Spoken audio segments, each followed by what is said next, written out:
வாட்ஸ்அப்ல உங்களோட date of பர்த்தை பார்த்தீங்கன்னா ஆட் பண்ண சொல்லுவாங்க. அதற்கான ஒரு இன்டிமேஷன் பார்த்தீங்கன்னா வாட்ஸ்அப்ல வந்திருக்கும். இது எதனால வருது அப்படிங்கிறத பத்தி தான் இந்த வீடியோல டீட்டெயில்டா பார்க்க போறோம். பார்க்கறதுக்கு முன்பாக சேனலை சப்ஸ்கிரைப் பண்ணிருங்க. வீடியோக்குள்ள போலாம்.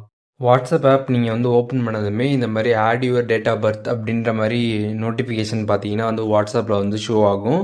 ஸோ இது பார்த்தீங்கன்னா எல்லாருக்குமே ஷோ ஆகுமா அப்படின்னு கேட்டிங்கன்னா அப்படி கிடையாது. ஒரு சிலருக்கு வந்திருக்கும், ஒரு சிலருக்கு வந்திருக்காது. இது எதனால் வருது அப்படிங்கிறத நம்ம ஃபஸ்ட்டு தெரிஞ்சுக்கணும்.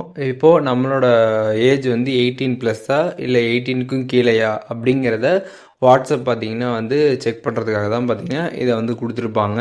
ஸோ இப்போதைக்கு வாட்ஸ்அப்பில் பார்த்தீங்கன்னா இது ஒரு மேண்டிட்டரியாக கொண்டு வரல. எல்லாருமே கட்டாயமாக இதை கொடுத்தாகணும் அப்படிங்கிறத பார்த்தீங்கன்னா வாட்ஸ்அப் இன்னும் கொண்டு வரல. ஜஸ்ட்டு பார்த்தீங்கன்னா ஒரு நோட்டிஃபிகேஷன் மாதிரி இப்போ அனுப்பியிருக்கிறாங்க. இப்போ நம்ம அந்த ஆப்ஷனை கிளிக் பண்ணுறோம் அப்படின்னா நம்ம இயரை செலக்ட் பண்ண சொல்லுவாங்க. நம்மளோட பர்த் இயரை செலக்ட் பண்ணிட்டு நெக்ஸ்ட்டு கொடுத்துட்டு நம்ம நம்மளோட ஏஜை கன்ஃபார்ம் பண்ணிக்கலாம். அப்படி இல்லை அப்படின்னா இப்போதைக்கு அதை நாட் நவ் நம்ம கொடுத்துக்கலாம். நம்ம இப்போ கன்ஃபார்மாக கொடுக்கணுமா அப்படின்னு கேட்டிங்கன்னா அப்படி கிடையாது. கன்ஃபார்மாக கொடுக்கக்கூடாது அப்படின்னு கேட்டிங்கன்னா அப்படியுமே கிடையாது. ஸோ உங்களுக்கு கொடுக்கணும்னு நினச்சிங்கன்னா நீங்கள் கொடுத்துக்கலாம். இல்லை வேணாம்னு நினச்சிங்கன்னா நீங்கள் அப்படியே விட்டுறலாம். ஸோ இப்போதைக்கு அது மேண்டிட்டரியாக கொண்டு வரல. ஜஸ்ட்டு ஒரு நோட்டிஃபிகேஷனாக கொடுத்துருக்குறாங்க. ஸோ இந்தியாவோட லா படி பார்த்தீங்கன்னா வாட்ஸ்அப்பில் இனிமேட்டு 18 வயசு இருக்கிறவங்க எவ்வளோ பேர் யூஸ் பண்ணுறாங்க, 18 வயசு கீழே இருக்கவங்க எவ்வளோ பேர் யூஸ் பண்ணுறாங்க அப்படிங்கிற டீட்டெயில்ஸை அவங்க எடுக்கிறதுக்காக தான் இந்த மாதிரி பார்த்தீங்கன்னா ஒரு இன்டிமேஷனை பார்த்தீங்கன்னா வாட்ஸ்அப்பில் கொடுத்துருக்குறாங்க.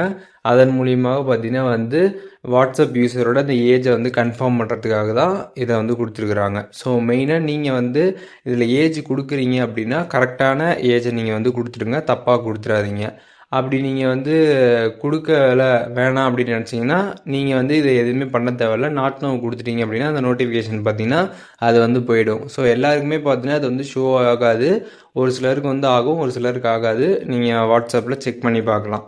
ஸோ இப்போது என்ன டீட்டெயில்ஸ் அப்படின்றது தெரிஞ்சிருப்பீங்க. இதில் எது உங்களுக்கு டவுட் இருந்துச்சு அப்படின்னா கமெண்ட்ஸில் மென்ஷன் பண்ணுங்கள். நான் எல்லாருக்குமே ரிப்ளை பண்ணுறேன்.